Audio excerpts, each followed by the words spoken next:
about why preparation is important.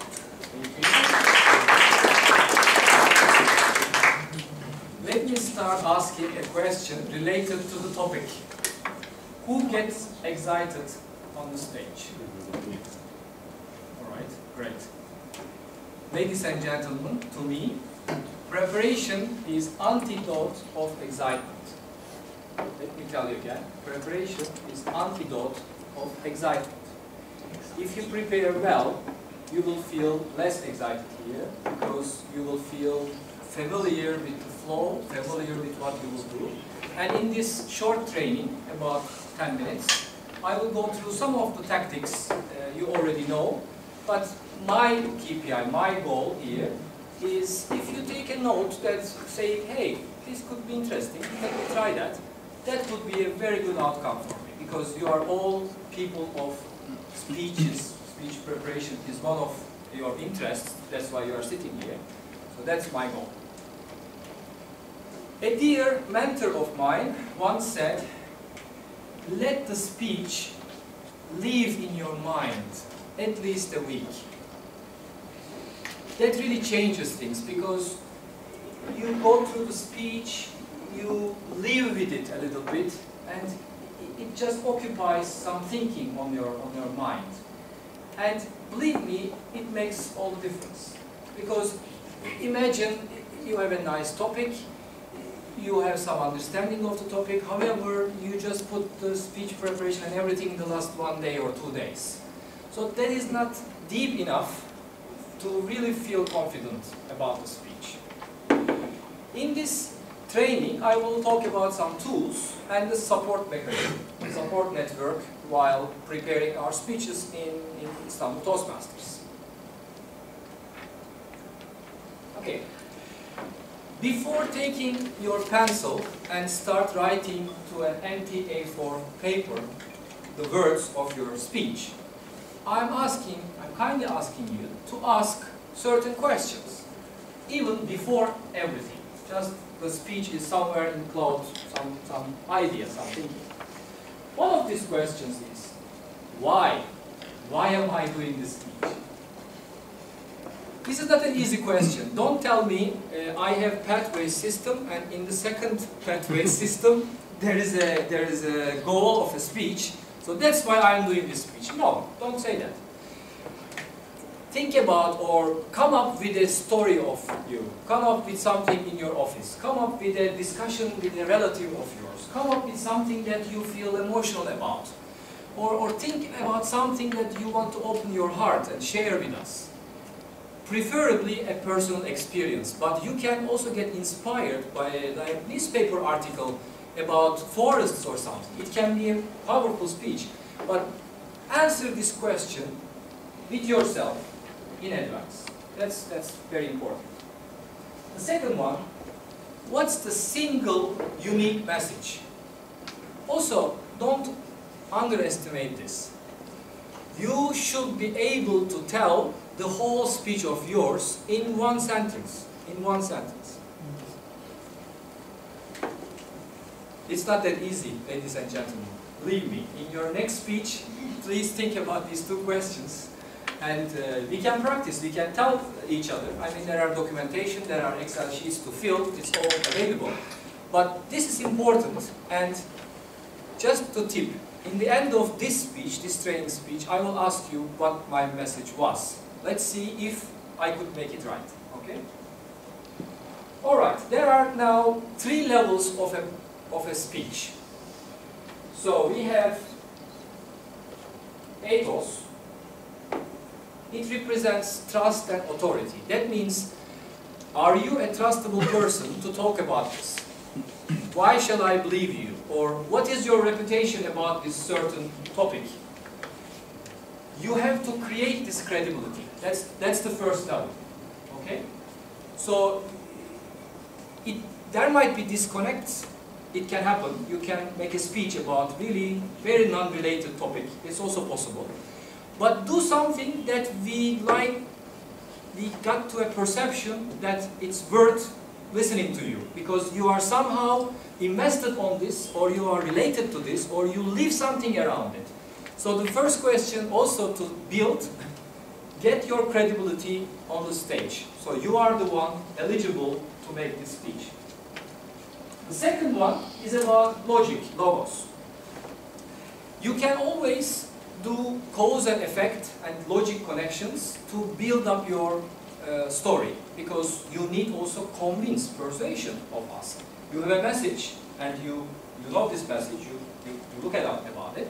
So that's another way of convincing the audience about your message. You say forests are to be protected, and then you need to come up with reasonable reasons why humanity should do that. And these reasons should resonate with everyone on a logical level. So on the front end of our brains, we should say, all right, this makes sense. This guy is defending this, and this is his reasoning defending that. So that is the second level. And the third level is pathos, and that's about emotions and beliefs. And that's, I would say, the highest level.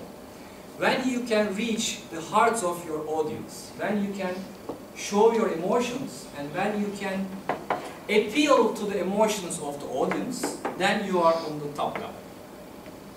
So I will say something bold here. You may take it or you may leave it. If you spend 2 hours on searching something in Google, you will come, or you will manage level 1 and level 2. So I would say, don't make a speech here whom people can find from Google in 2 hours, right? Come up with something that is unique to you, that is some story that you experienced different than others. So that on the third level, on the emotional level, then it's not replicable. Nobody can do the same because it's unique to you. That would be the power of your speech. So that's why level 1 is unavoidable or is a must. Level 2 is very common, the information speeches that Necid was talking about. But third one, we don't see it that often. And personally, myself, I'm really working hard to come to this third level, and I tried some. So it's a good challenge as well. Because when you come to that level, you are also pushing yourself out of your limit most of the time, because in our normal communication, we don't communicate that. Okay. Good. Let's look at our support network. You have written the structure of your speech. Actually, speech structure is a separate training issue. I can do a 10-minute only for speech structures. That's also possible. We can also do that. But I skipped that part. There are several structures you can use. But let's say you have written your speech. I recommend that you read this speech to a simple mobile phone voice recorder. If you are about 5:30, 5:40, 5 minutes, 40 seconds, around that, you can, okay, you are alright to fit into 7:30. Because everything goes a little bit slower here.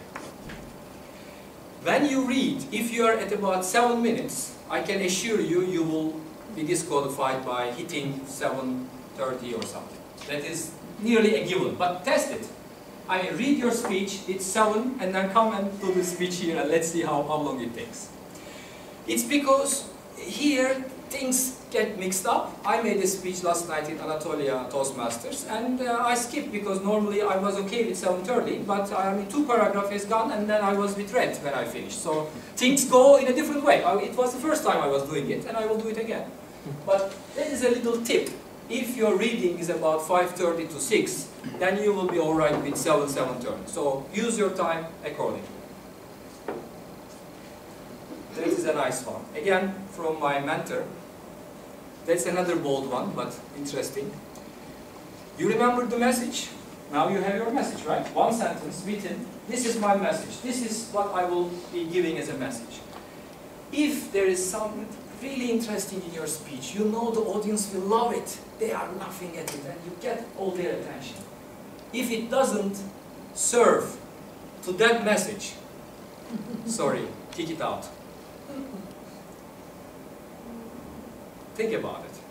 It's just a suggestion, I would say. This is a training, but there is not one truth. This is just what I'm saying. If a segment, a statement, a little link, a story is not serving to the message that you want to give, get them out, even if you know they were great with your audience. That is kill your darlings.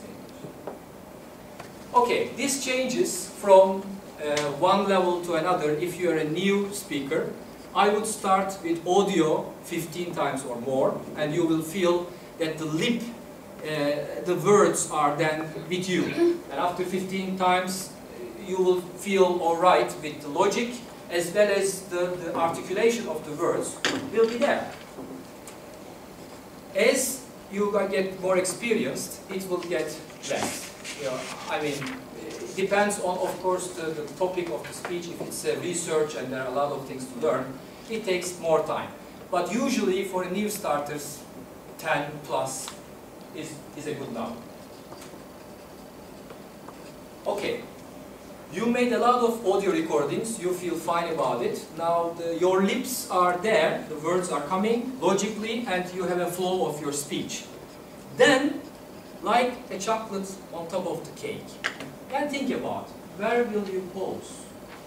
What kind of body gesture you link to a certain word, for example? You say parachute, and then you make a parachute.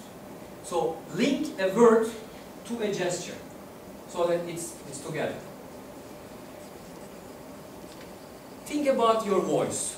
Up, down, fast, slow, and this is CC6, we all know it. But this is like addition of the already well taught, well understood speech. So that will be like another layer, so to say. So the background should be there, and this is another layer. And there are a lot of tools we have here. And there is an excellent video about these tools from a TED speech that I can share all of you in our WhatsApp group. From an experienced speaker, or doesn't matter, from a peer of yours, send this audio speech to somebody else and get at least 2 feedback. What can you lose about it? Nothing, right? I mean, you make a speech, you come to a certain level, and then it's now so easy to send it via WhatsApp to a friend of yours and say, what can I do better? I mean, I still have some days, I can think about it. So it can be some experienced speakers in our club, it can be your friends, it can be other speakers, inexperienced speakers. Doesn't matter. 2 is good. Another point of view will be very helpful. Something maybe you are not able to see in the preparation phase. Okay, at this stage now, you are ready, prepared. So, what about title? It may be many different ways. I mean, title is really not a rocket science, but a couple of suggestions could be the theme, the message. The first message that you said, that's your message. The title could link to that. And maybe you open your speech like that, and in the end of the speech, you say it again. So it's clear what you want to say by saying it in the beginning, link it to your title, and then also say it in the end. The other one is the suspense. So give a name that nobody can really understand easily what it is about, so that it creates a curiosity. I mean, the theme is there, we know what maybe you will be talking about, but the title suggests that it could be really interesting, so we just start our ears like this. Last but not least, you can put a question in the title. It's also effective because it also starts people to think about it, and you can build your speech on top of that question. Okay, what was my message? You read it, but I'm sorry. Preparations. Okay, preparation is important. Good. What else? Preparation is not a bad thing. Preparation. That you should have a message. That you should have a message. Excellent. Okay. Basically, I tried in this speech to give the idea that preparation is actually a friend of yours in terms of getting rid of the stage anxiety. So if you are prepared better, you will feel it's not completely off, but it will be really helpful to really being familiar to your speech. That will be the end of the training. Thank you for your attention.